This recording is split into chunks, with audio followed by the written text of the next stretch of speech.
Thank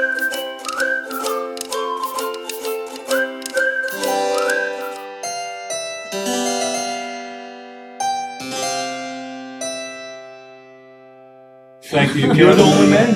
Yeah. Okay, I'm gonna give it. Give me the hell. I don't mean the Harry. Now is the winter of our discontent, made glorious summer by this son of York.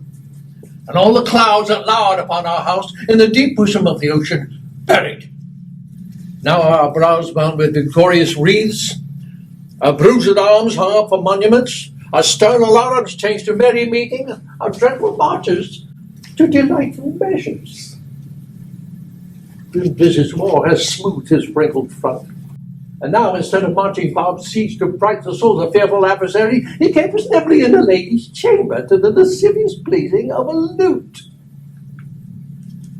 But I, that am not shaped for sportive tricks, nor made to court an amorous looking glass, I that am rudely stamped, and want love's majesty to strut before a wanton ambling nymph, I that am curtailed of this fair proportion, cheated of feature but dissembling nature, deformed, unfinished, sent before my time into this breathing world skirts half made up, and not so lamely and unfashionable that dogs bark at me as I halt by them.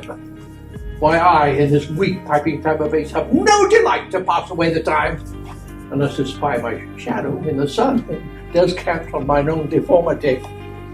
And therefore, since I cannot prove a lover to entertain these fair, well-spoken days, I am determined to prove a villain, to hate the idle pleasures of these days. Plots have I laid, inductions dangerous, to drunken prophecies, libels, and dreams, to set my brother Clarence and the king in deadly hate, the one against the other.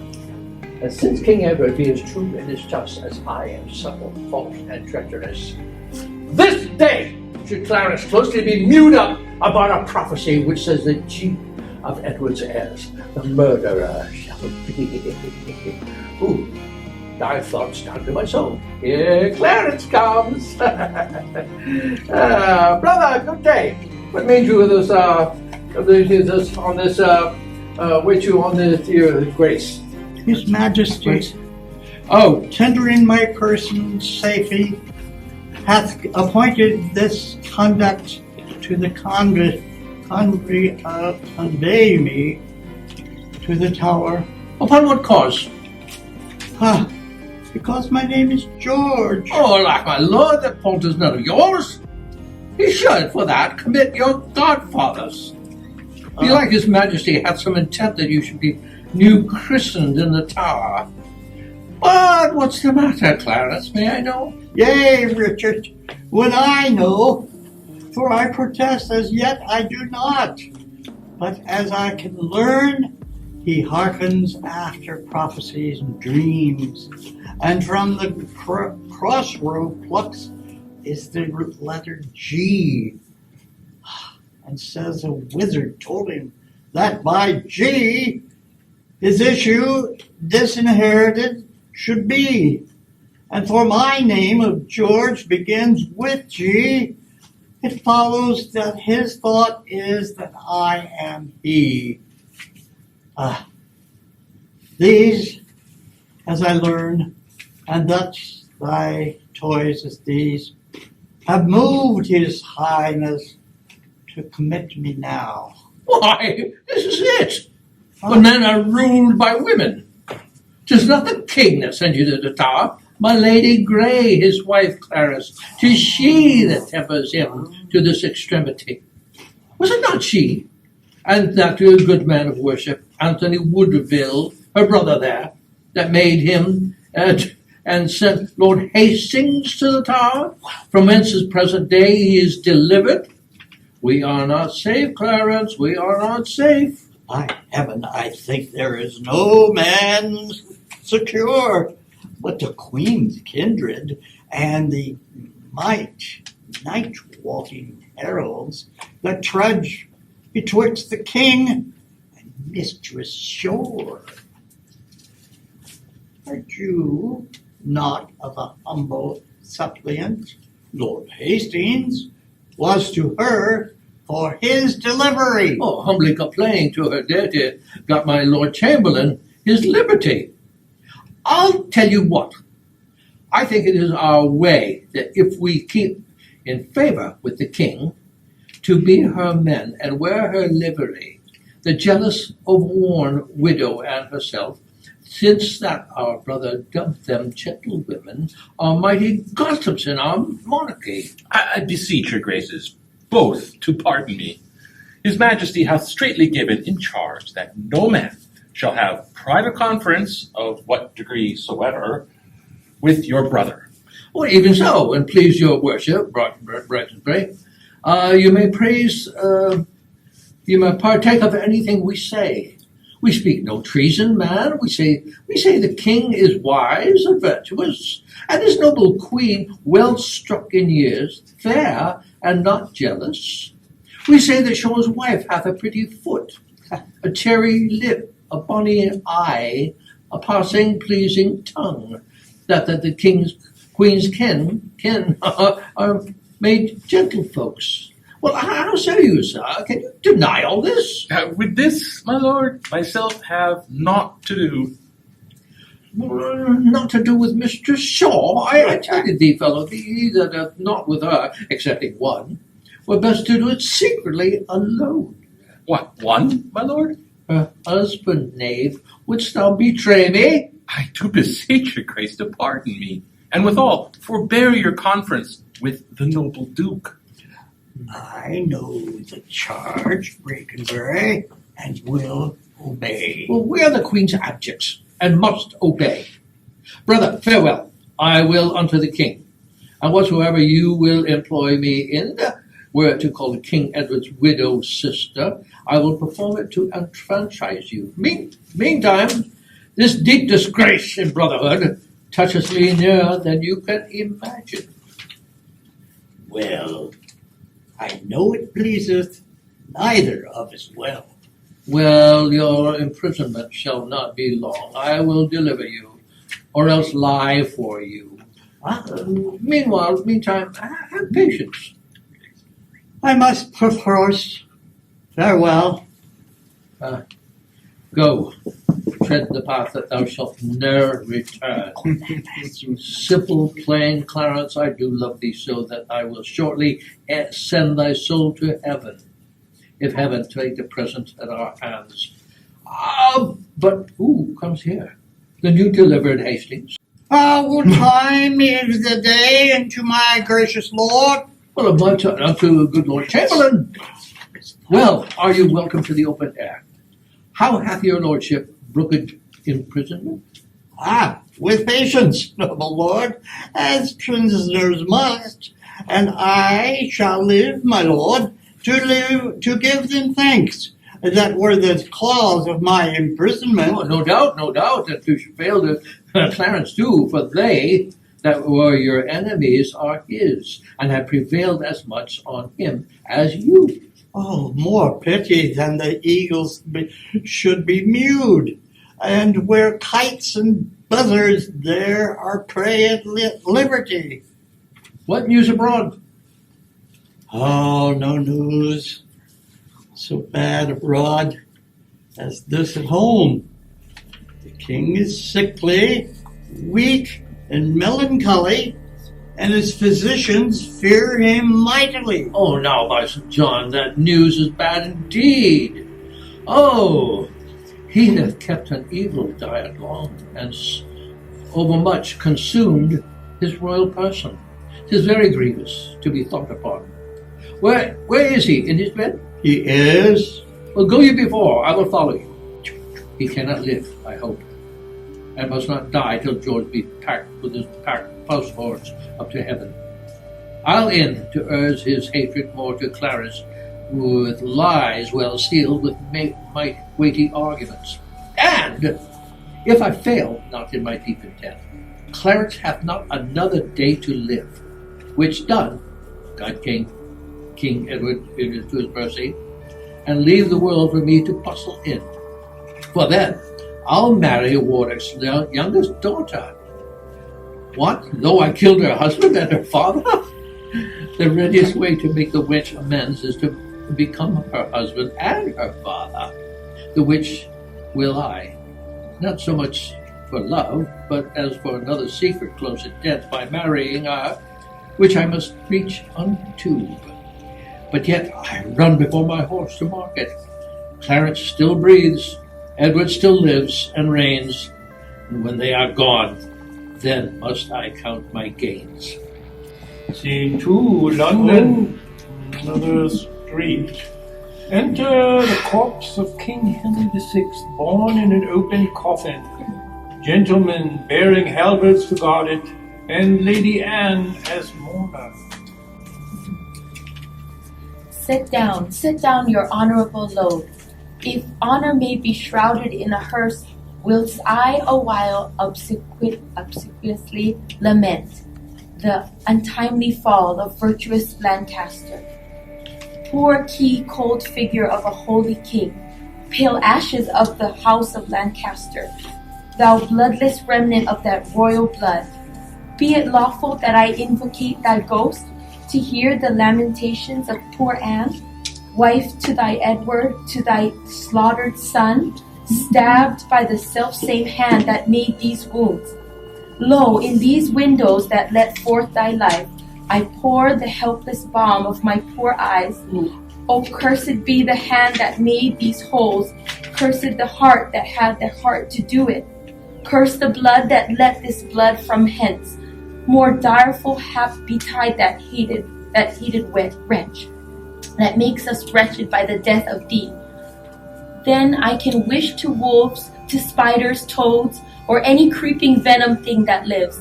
If ever he have child, abortive be it, prodigious and untimely brought to light, whose ugly and unnatural aspect may fright the hopeful mother at the view, and that be heir to his unhappiness. If ever he have wife, let her be made more miserable by the life of him, than I am made by my young lord and thee. Come now towards Chertsey with your holy load, taken from Paul's to be interred there. And still, as you are weary of this weight, rest you, whilst I lament King Henry's corpse. Stay, you that bear the corse, and set it down. What black magician conjures up this fiend to stop devoted charitable deeds? Villain, set down the corse, or, by St. Paul's, I'll make a course of him that disobeys. My lord, stand back and let the coffin pass. Unmannered dog! Stand thou in thy command. Advance thy halberd higher than thy breast, and then my breast, or by St. Paul, I'll strike thee to my foot, and spurn upon thee, beggar, for thy boldness. What, do you tremble? Are you all afraid? Alas, I blame you not, for you are mortal, and mortal eyes cannot endure the devil. Avaunt, thou dreadful minister of hell! Thou hadst but power over his mortal body. His soul thou canst not have. Therefore, be gone. Sweet saint, for charity, be not so cursed. Foul devil, for God's sake hence and trouble us not, for thou hast made the happy earth thy hell, filled it with cursing cries and deep exclaims. If thou delight to view thy heinous deeds, behold this pattern of thy butcheries. O gentlemen, see dead Henry's wounds. Open their congealed mouths and bleed afresh. Blush, thou lump of foul deformity, for 'tis thy presence that exhales this blood from cold and empty veins where no blood dwells.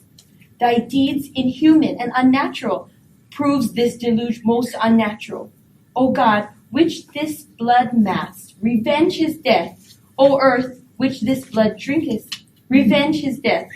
Either heaven with lightning strike the murderer dead, or earth gape open wide and eat him quick, as thou dost swallow up this good king's blood, which his hell-governed arm hath butchered. Lady, you know no rules of charity, which renders good for bad, blessings for curses. Villain, thou knowest nor law of God nor man. No beast so fierce but knows some touch of pity. But I know none, and therefore am no beast. Oh, wonderful when devil tells the truth. Oh, more wonderful when angels are so angry. Vouchsafe, divine perfection of a woman, of these supposed crimes, to give me leave by circumstance, but to acquit myself. Vouchsafe diffused infection of a man, of these known evils, but to give me leave, by circumstance to accuse thy cursed self. Oh, fairer than tongue can name thee, let me have some patient leisure to excuse myself. Fouler than heart can think thee, thou canst make no excuse current, but to hang thyself. By such despair, I should accuse myself. And by despairing shalt thou stand excused, for doing worthy vengeance on thyself, that didst unworthy slaughter upon others. Say that I slew them not. Then say they were not slain, but dead they are, and devilish slave by thee. I did not kill your husband. Why, then he is alive. No, he is dead and slain by Edward's hands. In thy foul throat thou liest. Queen Margaret saw thy murderous falchion smoking in his blood, the which thou once didst bend against her breast, but that thy brothers beat aside the point. Well, I was provoked by her slanderous tongue, that laid their guilt upon my guiltless shoulders. Thou wast provoked by thy bloody mind, that never dreamst on aught but butcheries. Didst thou not kill this king? I grant thee. Dost grant me, hedgehog? Then God grant me too. Thou mayest be damned for that wicked deed. Oh, he was gentle, mild, and virtuous. Well, the better for the King of Heaven that hath him. He is in heaven, where thou shalt never come. Oh, let him thank me that I'll send him thither, for he was fit for that place than earth. And thou unfit for any place but hell. Yes, one place else, if you will hear me name it. Some dungeon. Your bedchamber. All rest betide the chamber where thou liest. So will it, madam, till I lie with you. I hope so. I know so. But, gentle Lady Anne, to leave this keen encounter of our wits and fall something into a slower method, is not the causer of the timeless deaths of these Plantagenets, Henry and Edward, as blameful as the executioner? Thou wast the cause and most accursed effect. No, your beauty was the cause of that effect. Your beauty that did haunt me in my sleep to undertake the death of all the world, so I might live 1 hour in your sweet bosom. If I thought that, I tell thee homicide. These nails should rend that beauty from my cheeks. These eyes should not endure that beauty's wreck. You should not blemish it if I stood by. As all the world is cheered by the sun, so I by that. It is my day, my life. Black night o'ershade thy day, and death thy life. Curse not thyself, fair creature, thou art both. I would I were to be revenged on thee. It is quarrel most unnatural to be revenged on him that loveth thee. It is a quarrel just and reasonable to be revenged on him that killed my husband. He that bereft thee, lady, of thy husband, did it to help thee to a better husband. His better doth not breathe upon the earth. He loves that loves thee better than he could. Name him. Plantagenet. Why, that was he. The self-same name, but one of better nature. Where is he? Here. Where I can't do it as good. We'll do it for you. I was doing a ladylike. Why not try? He deserves it. We got you covered. Why dost thou spit at me? Would it were mortal poison for thy sake. Never can poison for so sweet a place. Never hung poison on a fouler toad. Out of my sight thou dost infect mine eyes. No, thine eyes, sweet lady, have infected mine. Would they were basilisks to strike thee dead. I would they were, that I might die at once, for now they kill me with a living death. Those eyes of thine from mine have drawn salt tears, shaved their aspect with a store of childish drops. These eyes, which never shed remorseful tear, know when my father York and Edward wept to hear the piteous moan that Rutland made when black-faced Clifford shook his sword at him, nor when thy warlike father, like a child, told the sad story of my father's death, and 20 times made pause to sob and weep that all standers by had wet their cheeks like trees be dashed with rain. And in that sad time my manly eyes did scorn a humble tear, and what these sorrows could not thence exhale, thy beauty hath, and made them blind with weeping. I never sued to friend nor enemy. My tongue could never learn sweet, soothing word. But now thy beauty is proposed my fee. My proud heart sues and prompts my tongue to speak. Teach not thy lips such scorn, for it was made for kissing, lady, not for such contempt. If thy revengeful heart cannot forgive, lo, here I lend thee this sharp-pointed sword, which, if thou please to hide in this true breast, and let the soul forth that adoreth thee, I lay it naked to the deadly stroke, and humbly beg the death upon my knee. Nay, do not pause, for I did kill King Henry, but 'twas thy beauty that provoked me. Nay, now dispatch. 'Twas I that stabbed young Edward, but 'twas thy heavenly face that set me on. Take up the sword again, or take up me. Arise, dissembler. Though I wish thy death, I will not be thy executioner. Then bid me kill myself, and I will do it. I have already. Oh, that was thy rage. Speak it again, and even with the word, this hand, which, for thy love, did kill thy love, shall, for thy love, kill a far truer love. To both their deaths shalt thou be accessory. I would I knew thy heart. Well, 'tis figured in my tongue. I fear me both are false. Then never was man true. Well, put up your sword. Say then, my peace is made. That shalt thou know hereafter. But shall I live in hope? All men, I hope, live so. Vouchsafe to wear this ring. To take is not to give. Look how my ring encompasseth thy finger. Even so thy breath encloseth my poor heart. Wear both of them, for both of them are thine.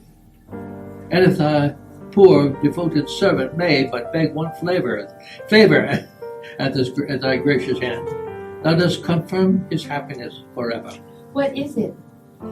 That it may please you, leave these sad designs to him that hath most cause to be a mourner, and presently repair to Crosby House, where, after I have solemnly interred at church and monastery this noble king, and wet his grave with my repentant tears, I will with all expedient duty see you. For diverse unknown reasons I beseech you, grant me this boon. With all my heart, and much it joys me too, to see you are become so penitent. Trestle and Berkeley go along with me. Bid me farewell. 'Tis more than you deserve, but since you teach me how to flatter you, imagine I have said farewell already. Sir, take up the course.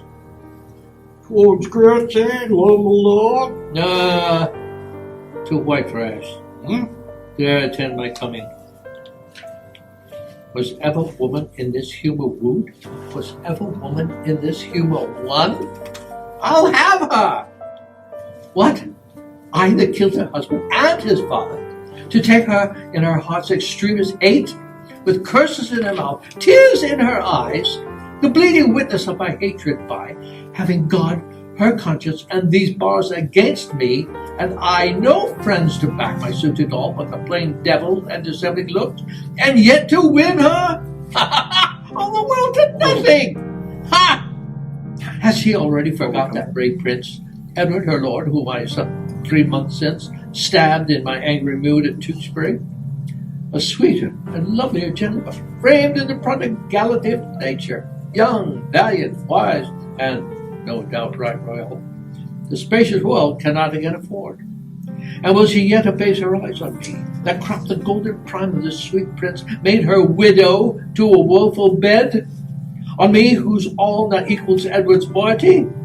On me that halts and am misshapen thus? Ooh, my dukedom to a beggarly denier, I do mistake my person all this while. Upon my life she finds, although I cannot, myself to be my marvelous proper man. I'll be at charges for a looking glass, and entertain a score or two of tailors to study fashions to adorn my body. Since I have crept in favour with myself, I will maintain it with some little cost. But first, I'll turn yon fellow in his grave, and then return lamenting to my love. Shine out, fair sun, till I have bought a glass, that I may see my shadow as I pass. Whoa. Look out. Scene 3, London. A room in the palace. Enter Queen Elizabeth, Lord Rivers, and Lord Grey. Do we have all those people? Have patience, madam. There's no doubt His Majesty will soon recover and his accustomed health. In that you brook it ill, it makes him worse. Therefore, your God's sake, entertain good comfort, and cheer his grace with quick and merry eyes. If he were dead, what would betide on me? No other harm but loss of such a lord. The loss of such a lord includes all harms. The heavens have blessed you with a goodly son, to be your comforter when he is gone. Is he leaving? Yes, he is gone. Oh, goodbye. Thanks for coming. Goodbye. To the lair. I'm going to be somewhere. I'm sorry. Okay. Very Come back anytime. Very popular. Okay. He is gone. As does You said that. His You said minority is put unto the trust of Richard Gloucester, a man that loves not me, nor none of you. Is it concluded he shall be the prosecutor? Protector. Is it concluded shall he be the protector? It is determined, and not concluded yet. But so it must be if the king miscarry. Here comes the lords of Buckingham and Beckenham and Derby. Good time of day unto your royal grace. Stanley. Do we have a Stanley? Yes, we have. Derby. Who's Derby? Stanley? You Derby? It says Derby. What's your motivation? And who is Stanley? First of all, who is Stanley? You're My book has gonna Derby. hope to live. That's Yeah, all I can Derby. tell you. Some butt kisser. Let's see who's Okay, Stanley. great. God made you magic. I haven't. Are you Derby?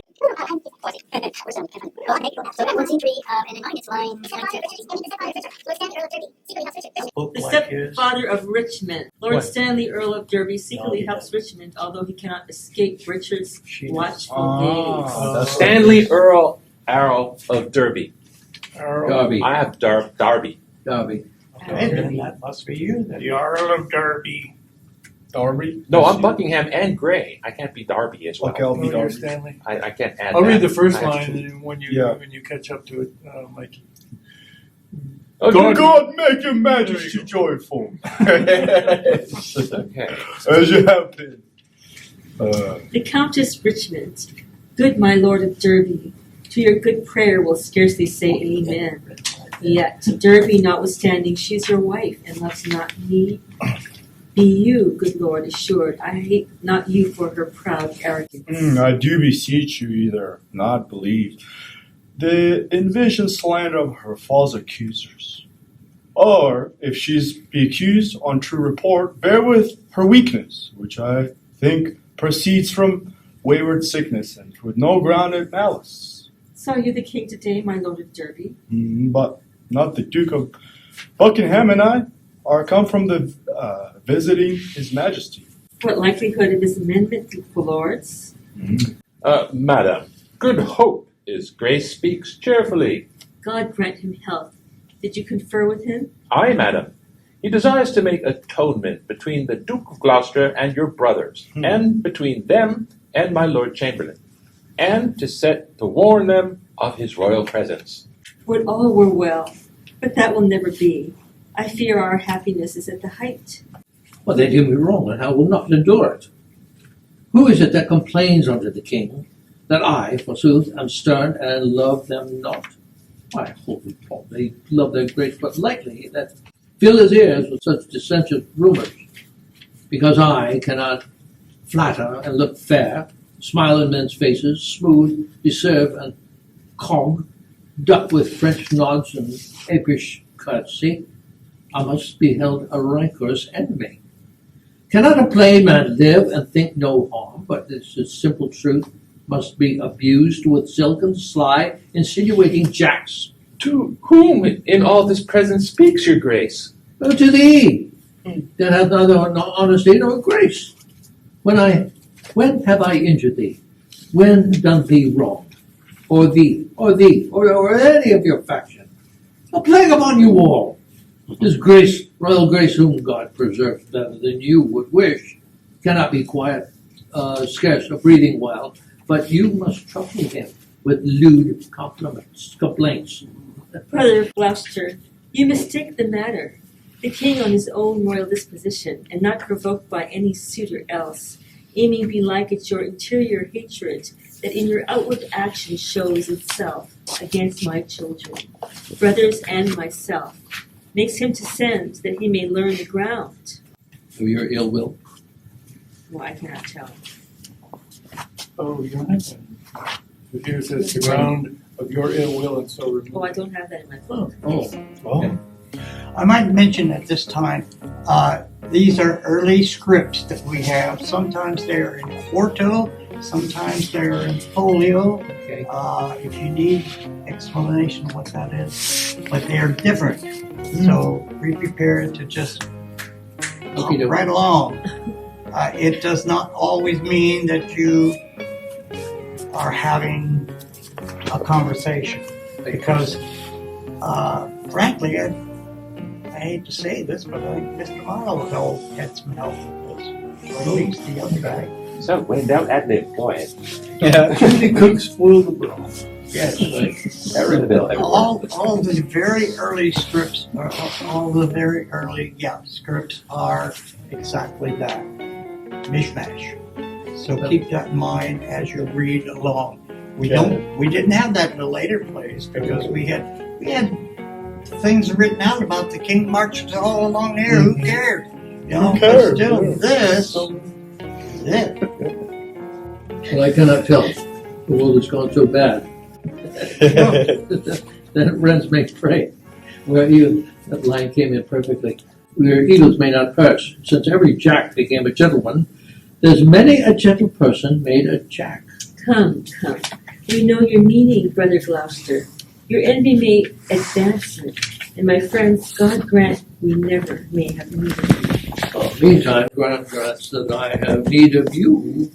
Our brother is imprisoned by your means, myself disgraced, and the nobility held in contempt, while great promotions are daily given to enable those that scarce come 2 days since were worth a noble. By him that raised me to this careful height, and from that contented hap which I enjoy, I never did incense his majesty against the Duke of Clarence, but have been an earnest advocate to plead for him. My lord, you do me shameful injury, falsely to draw me in these vile suspects. What you may deny that you were not the mean of my Lord Hastings' late imprisonment. Rivers. She may, my lord. She may, Lord Rivers. Why, who knows not so? She may do more, sir, than denying that. She may help you with many fair preferments, and then deny her aiding the hand therein, and lay these honors on your high desert. Why may she not? She may, aye, marry, may she? Hey, marry may she. What? Marry may she? Why, marry may she? Marry with a king, too. A bachelor and a handsome stripling, too. It was your grandam had a worser match. My lord of Gloucester, I have too long borne your blunt upbraidings and your bitter scoffs. By heaven, I will acquaint his majesty with these gross taunts that oft I have endured. I had rather be a country servant maid than a great queen with this condition, to be so baited, scorned, and stormed at. Small joy have I in being England's queen. Unless be that small God, I beseech him. Thy honor, state, and seat is due to me. What? Threat you me with telling the king? Tell him and spare not. Look what I have said. I will avouch in the presence of the king. I dare adventure to be sent to the Tower. 'Tis time to speak. My pains are quite forgot. Out, devil! I remember thee too well, and thou didst kill Henry in the Tower, and Edward, my poor son, at Tewkesbury. Yeah, you were queen. I, your husband king. I was a pack horse to his great affairs, a weeder out of his proud adversaries, a liberal rewarder of his friends. To royalize his blood, I spent mine own. And much better blood than his or thine. Well, in all good time, which time you and your husband Grey were factions of the house of Lancaster. And Rivers, so were you. Was not your husband in Margaret's battle of St. Albans slain? Let me put in your minds, if you forget, what you have been ere this, and what you are, withal, what I have been and what I am. A murderous villain, and so still thou art. Well, poor Clarence did forsake his father, Warwick, aye, and forswore himself, which Jesu pardoned. Which got revenge. To fight on Edward's party for the crown, and for his meed, poor lord, he is mewed up. I would say to God, my heart were flint like Edward's, or Edward's soft and pitiful like mine. I am too childish foolish for this world. Drive thee to hell for shame, and leave this world.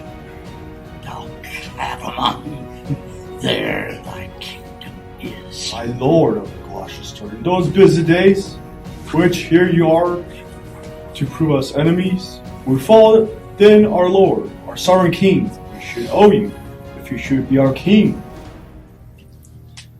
If I should be, I had rather be a bettler.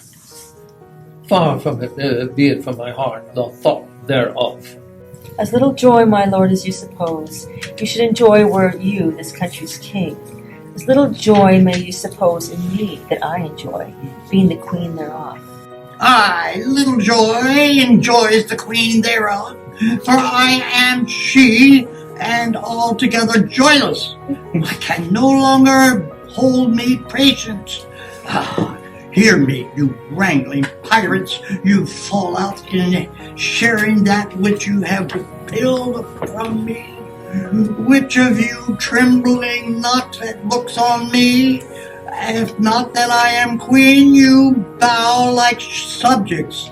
Yet that you are opposed, you quake like rebels. Ah, gentle villain, I do not turn away. Foul wrinkled witch! What makest thou in my sight? But repetition of what thou hast marred, that will I make, therefore I let thee go. Well, wert thou not banished on pain of death? I was, but I do find more pain in banishment than death can find yield me in thy abode. A husband and a son thou owest to me, and thou a kingdom, all of you, allegiance. This sorrow that I have by right is yours, and all the pleasures you usurp are mine. The curse mine, the wife of Henry VI that is talking. Oh. In case Refer to you're chart. curious. Oh, Henry VI. Yes, thank you. okay. Sorry. The curse my noble father laid on me when thou didst crown his warlike brows with paper, and with the scorns strewed rivers from his eyes, and then, to dry them, gavest the duke a clout, steeped in the faultless blood of pretty Rutland. His curses, then from bitterness of soul, denounced against thee, are all fallen upon thee, and God, not we, hath plagued thy bloody deed. So just is God to right the innocent. Twas the foulest deed to slay that babe in the most merciless that e'er was heard of. Tyrants themselves wept in, and it was reported. No man but prophesies revenge for it. Oh, Northumberland then, present wit to see it. What? Are you snarling all before a cane, and ready to catch each other by the throat, and turn you all your hatred now on me? Did York's dread curse prevail so much with heaven that Henry's death, thy lovely Edward's death, their kingdom's loss, my woeful banishment, should all but answer for thy peevish brat? Can curses pierce the clouds and enter heaven? Why then give way, dull clouds to thy quick curses. For thy, not by war, by surfeit die your king, and ours by murder, to make him a king. And Edward, thy son, thou is Prince of Wales. For Edward, my son, that was Prince of Wales, die in his youth by like untimely violence.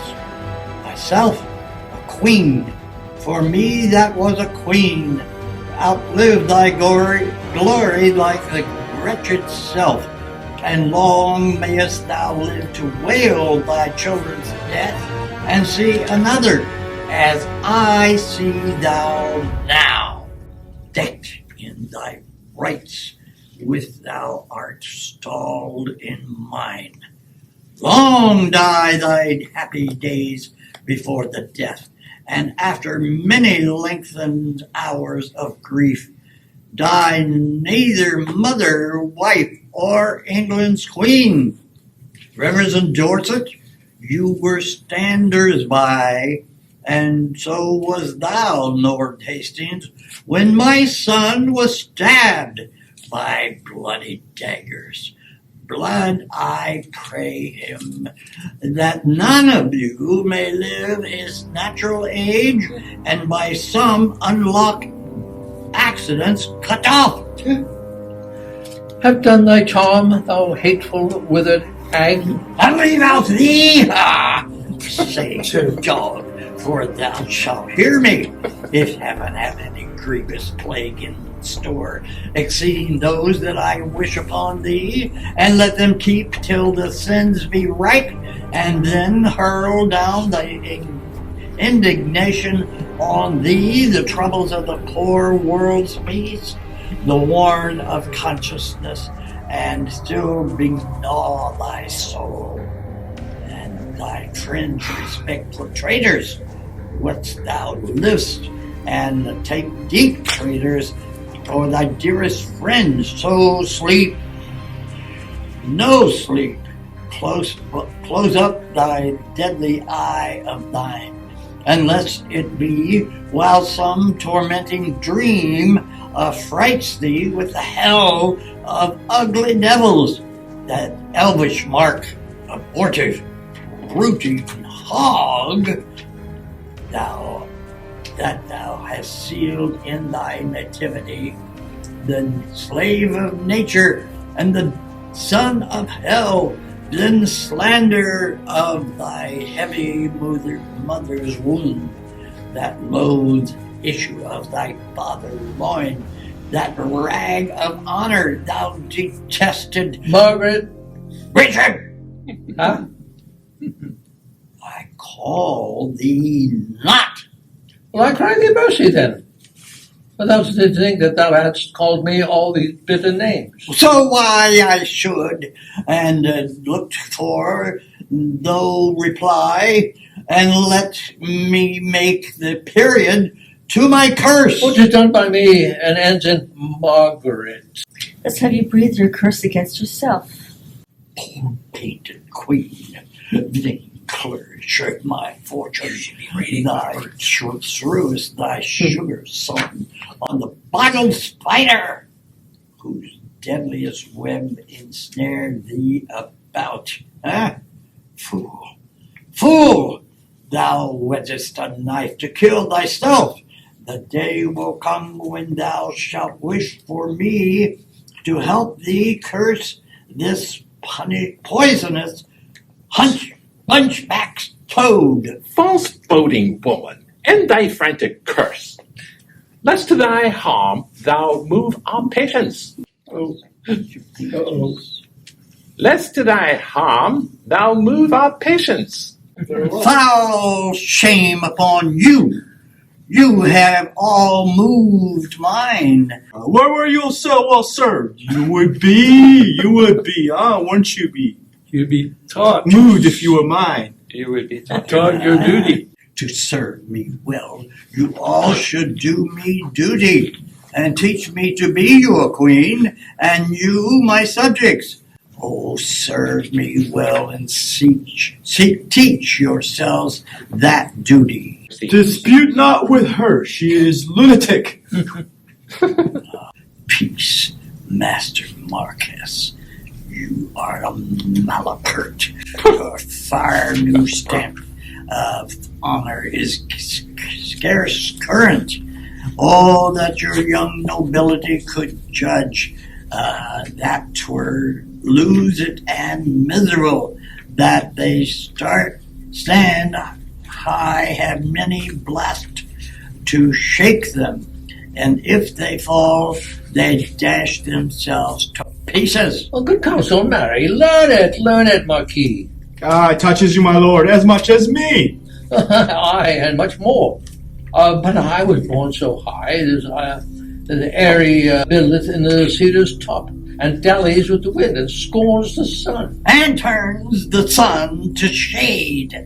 Alas, alas, witness my son now in shade, death, whose height outshining beams thy cloudy wrath, high in eternal darkness folded up. Your airy buildeth in our airy nest.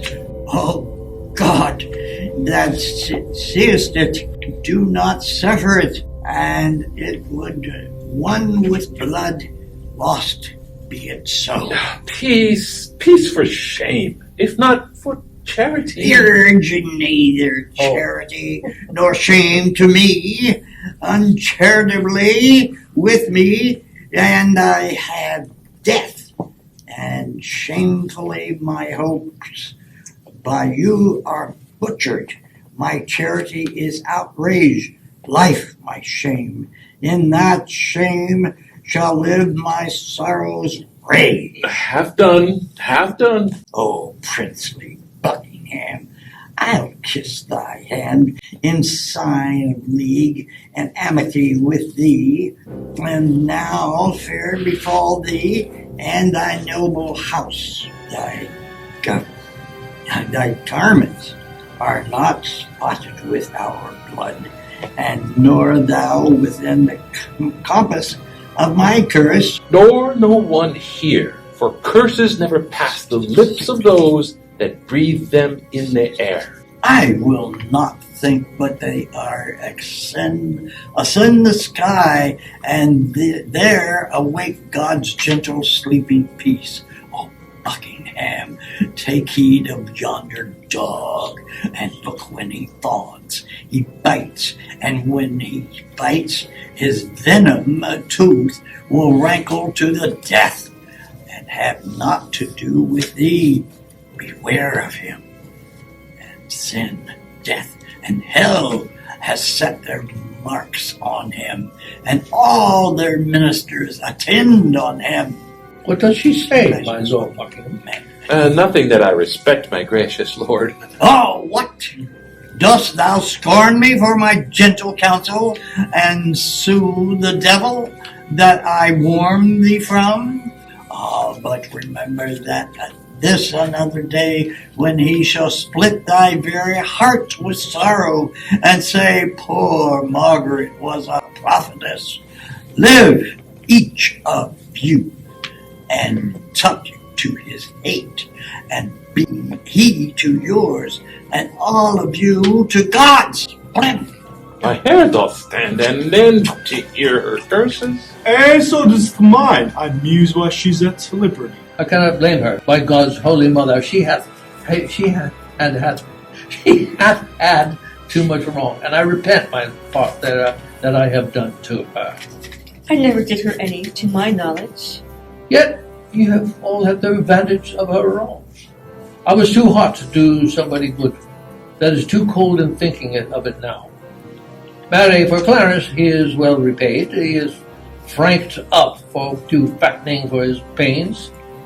God pardon him that are the cause thereof. Virtues and Christian-like conclusion, eh?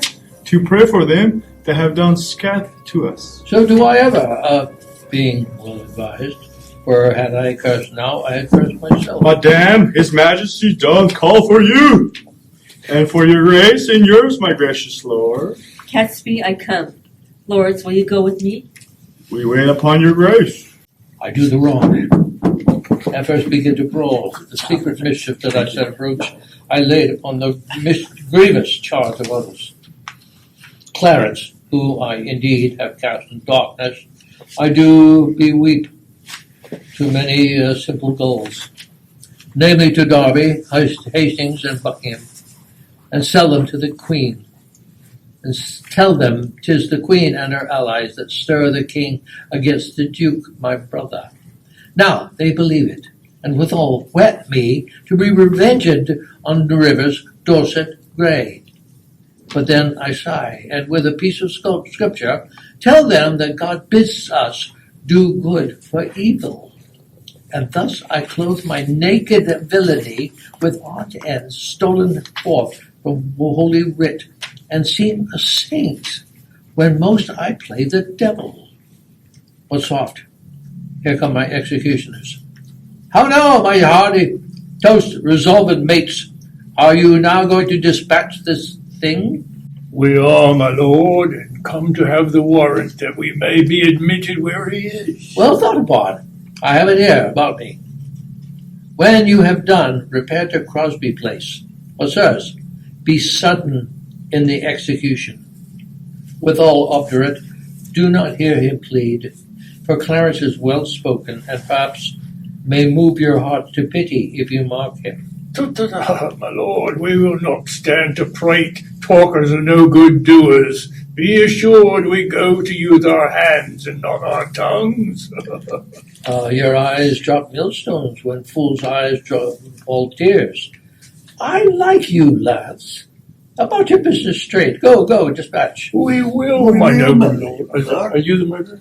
Second. Oh, you're second murderer. Am I stealing somebody's part? Yeah, you just did. You're both? You're first and second? No, you're first. The murderers are arguing. Oh, okay, because in here it was first murder.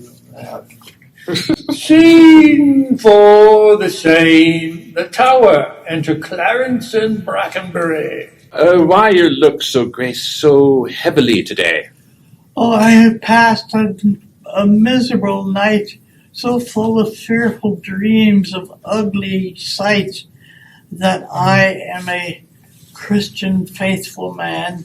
I would not spend another such a night, though 'twere to buy a world of happy days. So full of dismal terror was the time. What was your dream, my lord? I pray you tell me.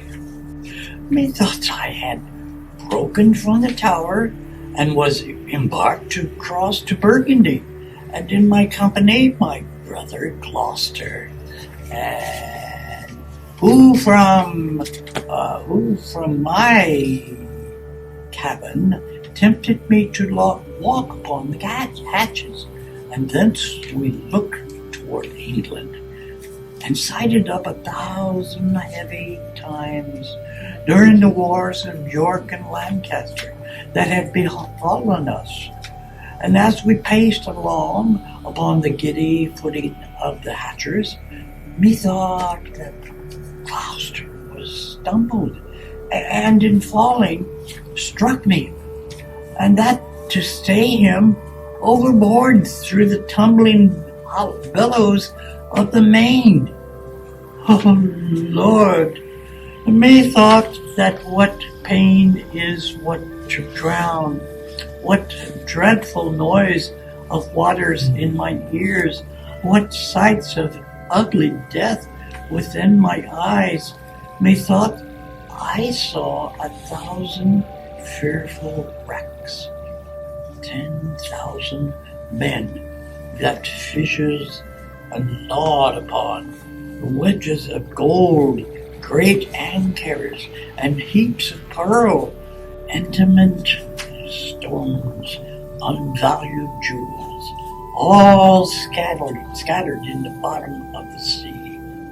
Some lay in dead men's skulls, and in the holes where eyes once did inhabit, there were crept, and 'twere in scorn of eyes reflecting gems that would the slimy bottom of the deep and mock the dead bones that lay scattered by. Had you such leisure in your time of death to gaze upon these secrets of the deep?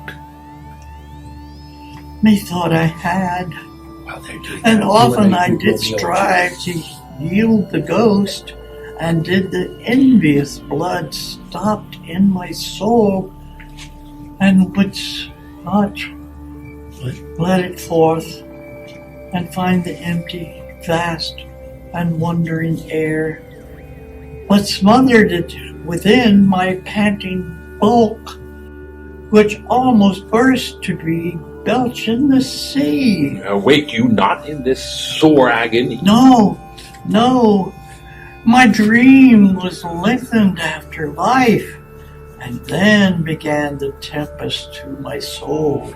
I passed, methought, the melancholy flood, with that sour ferryman whose poet striteth, and the kingdom perplexed the night, that now give evidence against my soul for Edward's sake, and say, he requites me. O God, that my deep prayers cannot appear thee. Thou wilt be avenged on my misdeeds, yet execute thy wrath in me alone, and spare my guiltless wife and my poor children. Keep her, I pray thee, sit beside me a while. My soul is heavy, and I fain would sleep. You have more words than I could imagine. No marvel, Lord, though it affrighted you. I'm afraid, methinks, to hear you tell it. I will, my Lord God, give you great grace rest. Sorrow breaks seasons and reposing hours, makes the night morning and noontide night. Princes have but their titles for their glories, and outward honor for an inward toil, and for unfelt imaginations. They often feel a world of restless cares, so that between their titles and their low name, there's nothing differs but the outward fame.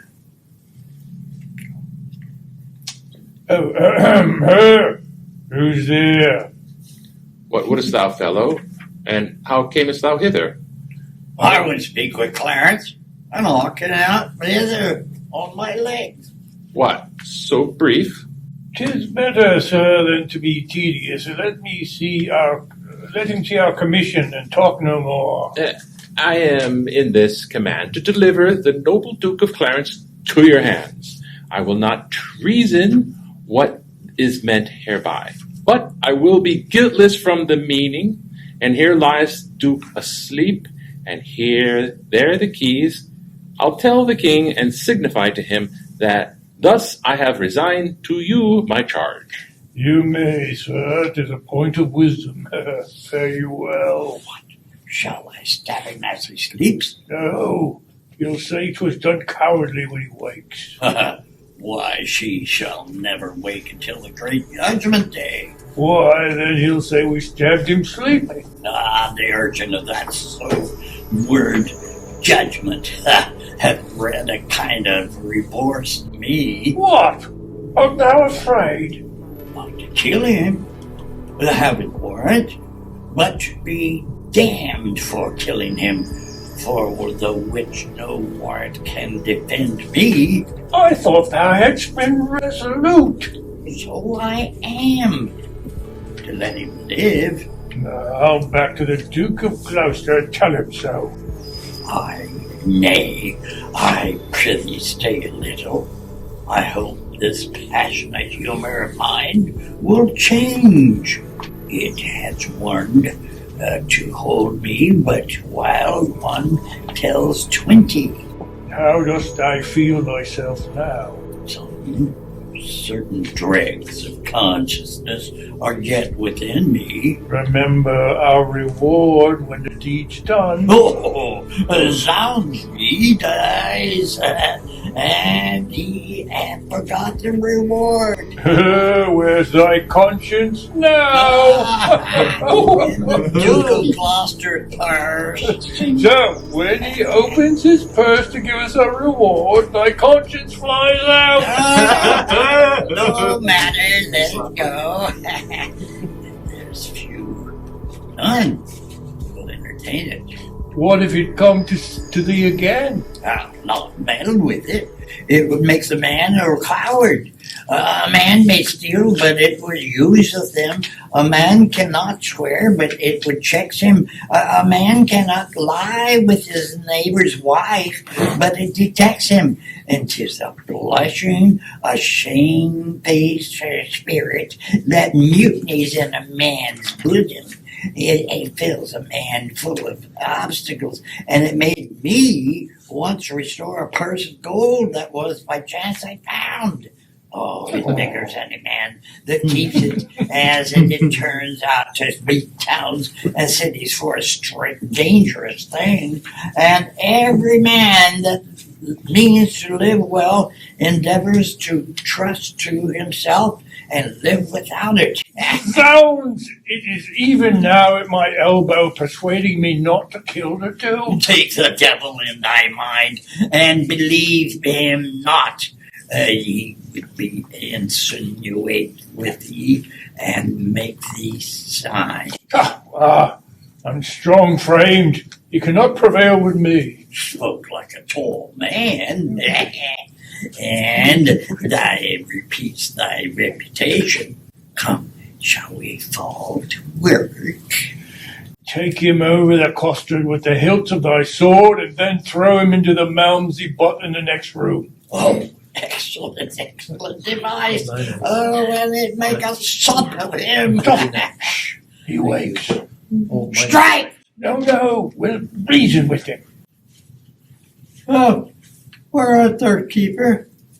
Come, give me a cup of wine. You shall have wine enough, my lord, anon.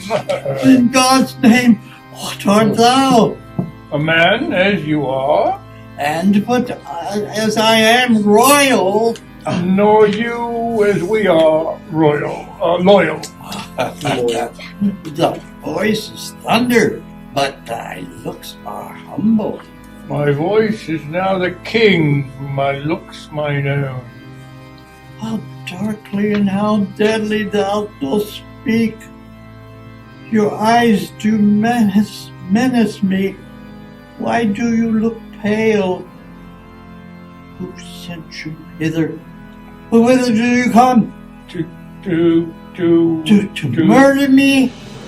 Aye. You scarcely have the hearts to tell me so, and therefore cannot have the heart to do so. Wherein, my friends, have I offended you? Offended us you have not, but the king. I shall be reconciled to him again. Never, my lord, therefore prepare to die. Are you drawn forth among a world of men to slay the innocent? What is my offense? Where is the evidence that doth accuse me? Where is what lawful quest which have given their verdict up into the frowning judge? Or who pronounced it?